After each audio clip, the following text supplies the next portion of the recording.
Astra Avisask. We meet again, you two. Hi, Catherine! Do you have any commissions for us today? Commissions, huh? Let me think. Oh, how about this? Please attend the Academia's Academic Symposium this afternoon and recite a love poem on stage. Wait, say what now? And if possible, please also use your camera to capture the reaction of the audience upon finishing the poem. Huh? What kind of commission is that? I see. It appears that you're not interested in this commission. In that case, please go to Port Armos and convince the Eremites there to spend some time volunteering at the local orphanage. Hey, that's not any better. I'm sure the mercenaries will have some interesting reactions as well. Paimon's gotta ask, just who exactly has been submitting these commissions to the Adventurers Guild? Oh, the commissioner?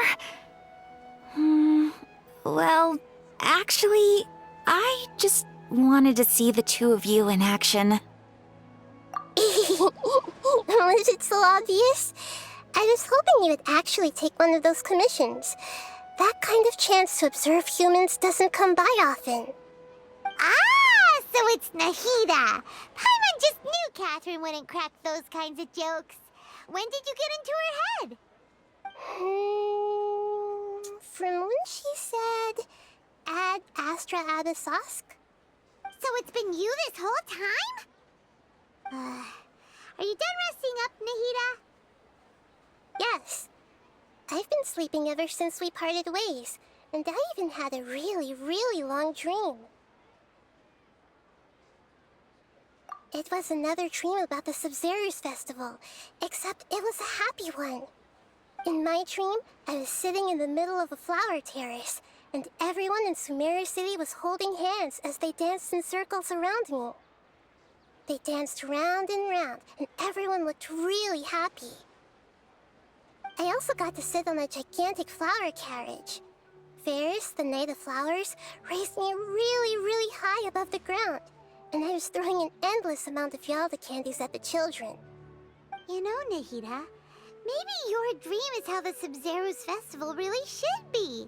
It's meant to be a joyous time where everyone gets together to celebrate your birthday. Huh? Wasn't I describing a really happy dream? Why are you both looking at me like that? Wait, could this be an example of the emotion known as pity? No, we aren't pitying you. That would only make everything worse. We just don't want you to feel too sad. By the way, have you had a chance to visit Dunyarzad? How's she doing? The Homianis haven't allowed any visitors after the festival, so we haven't been able to check on her. Yes, I paid her a visit right after I woke up. She was resting at the time. Her condition is stabilized. However, since Elazar is a manifestation of the withering on the human body, we can only cure it by finding a way to take care of Irminsul's own withering. But for the moment, our top focus should still be figuring out what the sages are up to and what they're planning. Right. Who knows what'll happen if they manage to pull off another scheme like the Samsara of the Sumeru's festival? So our first priority should be investigating and putting a stop to the sages' activities. As for how we should pull that off, let's discuss it somewhere else. There are too many adventurers around here. Oh, good point. Sorry, adventurers. We're gonna be borrowing Catherine for a little while.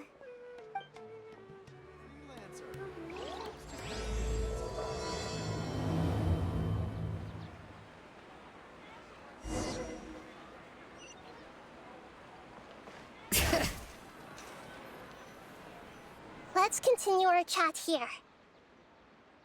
Okay, so do you have any ideas on how we can investigate the sages, Nahida? Actually, I've already done a little bit of work on that. But for now, I want to hear your thoughts.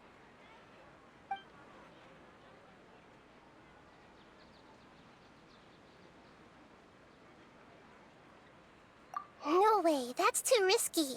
You mean it'd be too easy to get caught? No, it's not that. We shouldn't involve innocent students in this. A single mistake could completely ruin their lives. Doing that would be ignoring the safety of my people for my own selfish goals. How is that any different from what the sages are doing? That's a good point. Spoken like the god of Sumeru. I've already tried that, but all the key members of the Academia, even the core of 30 guards, intentionally avoid wearing their Akasha terminals. It seems that from the very beginning, they've been guarding against info leaks from the Akasha. Of course, it could also be because they're wary of me. Have you already caught the sage's attention? I'm guessing not yet, but distrusting me would make perfect sense if they've ever paid attention to the urban legends about me. In any case, I probably can't take over their minds directly. We're in the dark as of now. Since we still don't know anything about their goals, any rash move could tip them off and lead to terrible consequences. After all, every person in Sumeru City is one of their hostages. Are we really out of ideas? Nahida, you're super smart, so you already have something in mind, right? Don't keep us in suspense. Spill the beans already. According to a popular theory from the Vahumana Darshan of the Academia, rejecting impractical motions at the beginning of a planning session will give more weight to the actual proposal. Okay, but aren't you the god of wisdom? You don't have to use that kind of gimmick to make us take your ideas seriously. Well, I've been thinking that if I can't directly possess the leaders, and if I can't get ordinary people involved, then I should find someone who's already involved, but hasn't decided to side with the sages. You're saying we should recruit a spy? That does sound like it could work. Oh, before coming back, we met someone named Alhaitham. He seems like he acts alone, and he likes doing stuff behind the Academia's back. They probably aren't in cahoots. Actually, I already have someone in mind.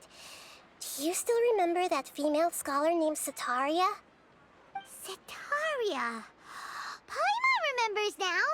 Isn't she the one who's always trailing behind the Grand Sage of the Academia?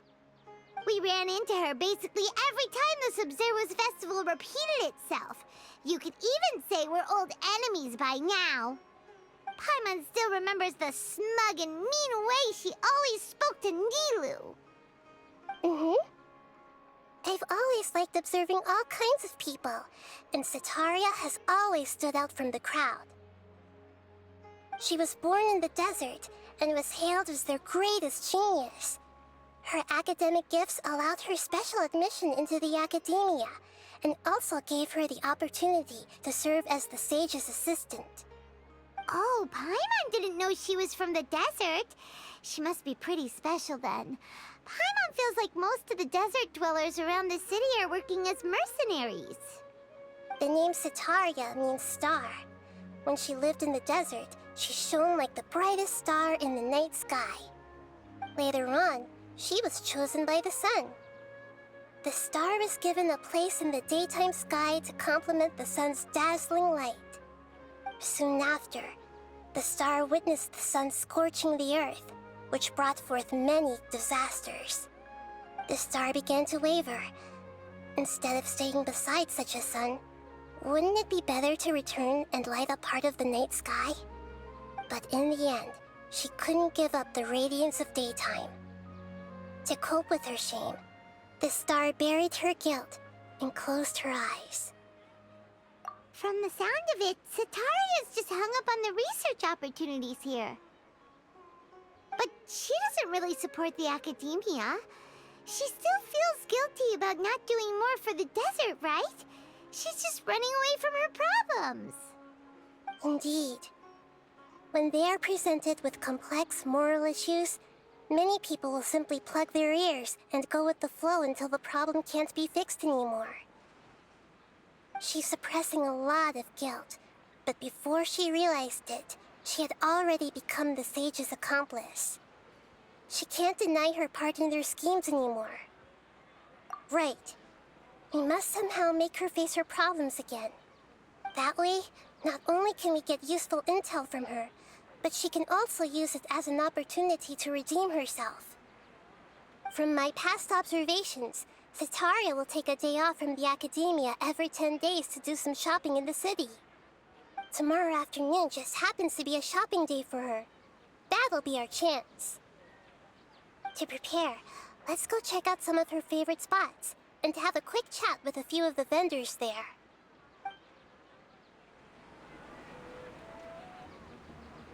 Bring it!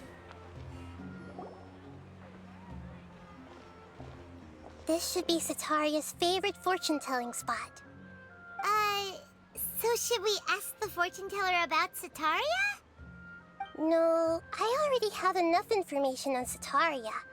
The most important thing now is for you to pay attention to the vendor's talking style and key characteristics. Talking style and key characteristics? My poor lost lambs, have you become troubled over your fates? The divine voice of wisdom often echoes between mine ears. If thou be blessed today by the gods, I may be able to show you the way. Huh? Really? Nahida, you've been whispering things to her? Shh! My friend here has some doubts regarding her future. Can we get a fortune reading for her? Of course, of course. In that case... It would seem that Harut and Marut are quite wary of you.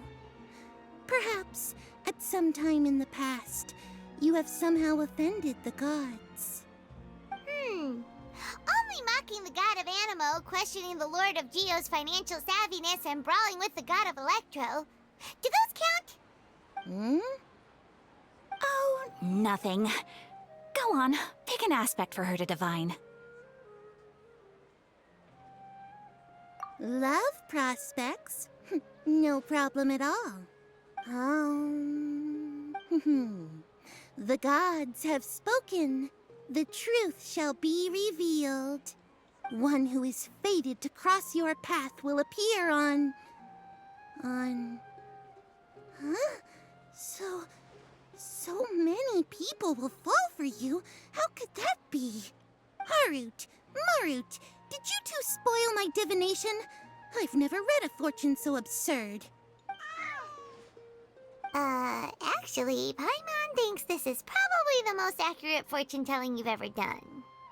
I admit that the orientation of today's celestial matrix is, suboptimal. As such, there will be no charge. Is that so? Well, that can't be helped. If you were to bring some food offerings for Harut and Marut on your next visit, perhaps they could help you reverse the wheels of fate.